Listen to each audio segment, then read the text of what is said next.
Hello friends, we will see the GBS. The full form of GBS is Guillain-Barré syndrome. It is also known as Landry's palsy. If we see the simple definition, it is a condition in which the immune system attacks the nerves. The condition may be triggered by an acute bacterial or viral infection. It is a rare disease and 1 in 100 cases may be found. If you see another definition, then it is an acute, rapidly progressing, inflammatory, demyelinating polynephropathy of the peripheral sensory and the motor nerves and nerve roots. It affects 1 in 1 lakh people. Now we will go to the etiology. What are the causes for the Guillain-Barré syndrome? Number 1, it is believed to be autoimmune disorder that causes acute neuromuscular paralysis. Number 2, viral infection, immunization or other events may trigger the autoimmune response. Number 3, 30 to 40% cases are preceded by Campylobacter infection and acute infection, diarrheal disease. Number 4, it is cell-mediated immune reaction which is aimed at peripheral nerves causing demyelination and possibly axonal degeneration. So these are the various causes of the GB syndrome. Now let's see if there are any other causes of GB syndrome. It could be due to other bacteria, viruses, for example, Epstein-Barr virus and CMV. Now let's go to the pathophysiology of GB syndrome. In pathophysiology, there are so many things we will see today. Pathophysiology of GB syndrome is, it is a complex process considered to be an autoimmune disease. It is triggered by a preceding bacterial or viral infection such as Campylobacter jejuni, cytomegalovirus, Epstein-Barr virus and Mycoplasma pneumoniae. In the acute axonal neuropathy, that is called AMAN in the short form of GBS, the infecting organisms probably share homologous epitomes. Epitome is a thing which is the best example growth to a competent of the peripheral nerves. Mimicry and therefore immune responses cross react with the nerve causing axonal degeneration. So that means the organism which enters the body of a person, that becomes like the antibody and it works together with the cells of the person. That's known as the epitome, and it crosses the immune response of the person with the nerves causing axonal degeneration. The largest molecule is AMAN. You have seen the full form of AMAN already. Are likely to be gangliosides and which is called GM1B and GDIA and GAINAC on the motor axolemma. In the acute inflammatory demyelinating polyneuropathy form, immune system reaction against the target epitomes in Schwann cells or myelin result in demyelination. The body immune system begins to attack the body itself. The immune responses cause a cross reaction with the neural tissue. When myelin is destroyed, then the destruction is accompanied by the inflammation. These acute inflammatory lesions are present within several days of the onset of the symptoms. Nerve conduction is slowed down or may be blocked completely. Schwann cells are destroyed, but the axons are intact mostly. After 2 to 3 weeks of demyelination, the Schwann cells begin to proliferate, inflammation subsides, and remyelination begins. So it is repairable. After some time, the Schwann cells and the nerve cells, they start repairing on its own. The other things in the pathophysiology, if you want to see, then we can take some part of it from the other books which is given here. Pathophysiology from the other portion of the book. In the acute motor axonal neuropathy, that means AMAN, form of GBS, the infecting organisms probably share homologous epitomes to a component of the peripheral nerve, and therefore immune response cross react with the nerves, causing axonal degeneration. So we have seen it already in the other pathophysiology. Let's go to the clinical manifestation of GB syndrome or sign and symptoms of the GB syndrome. First of all, there is prickling, pins and needle sensations in the fingers, toes, ankles and wrists.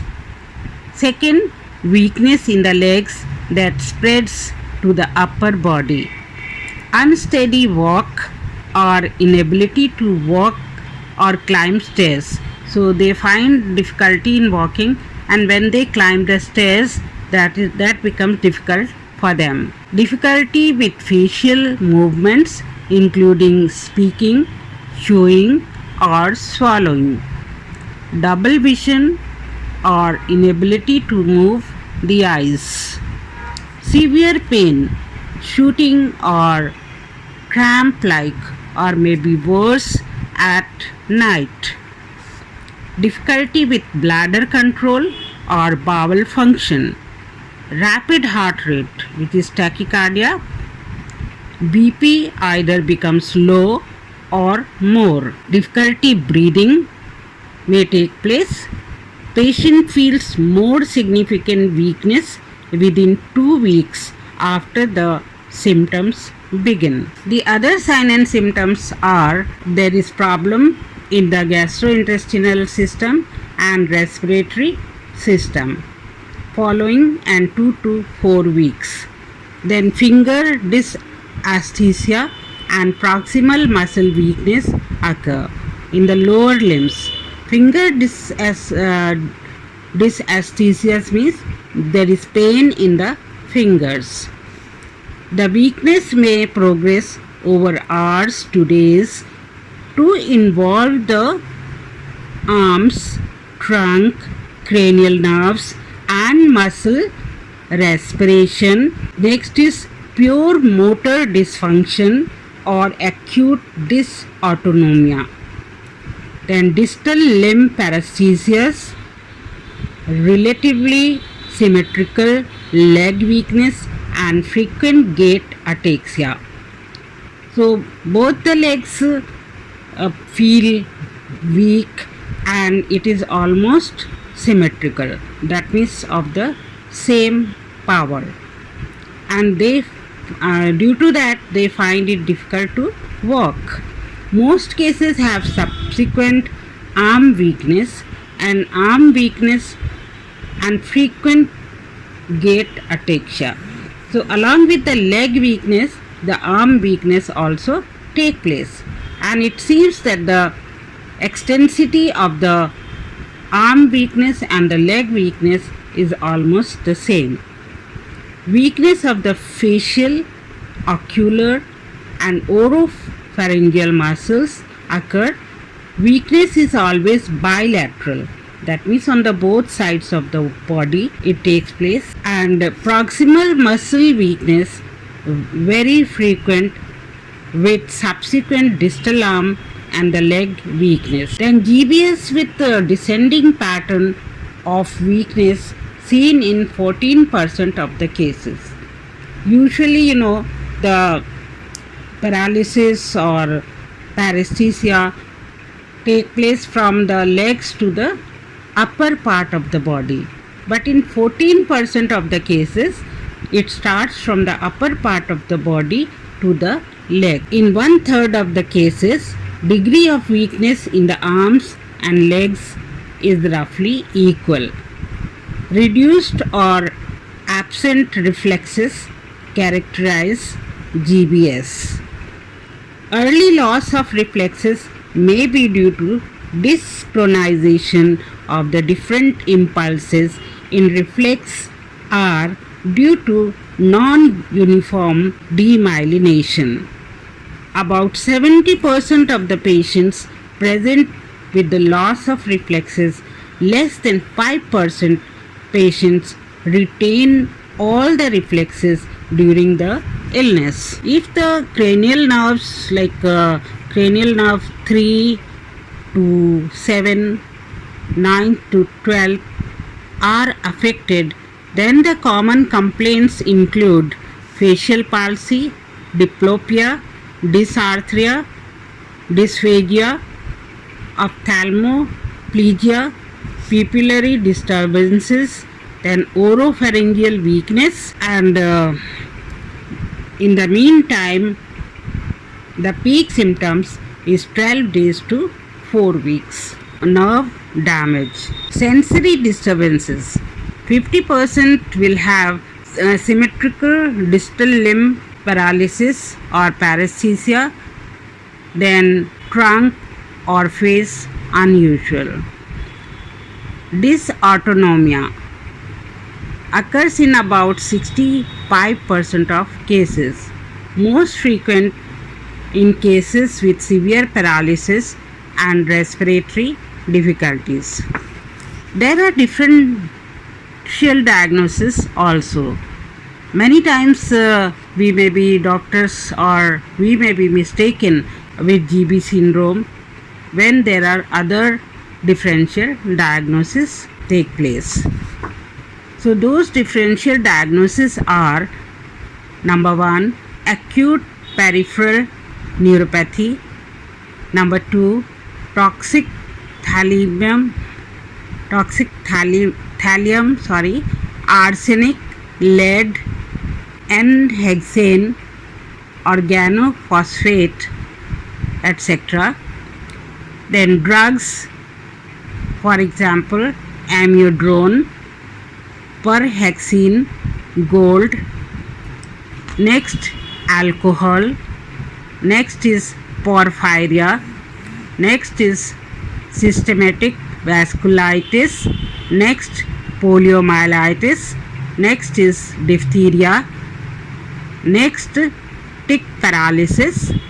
Next is critical illness of polyneuropathy.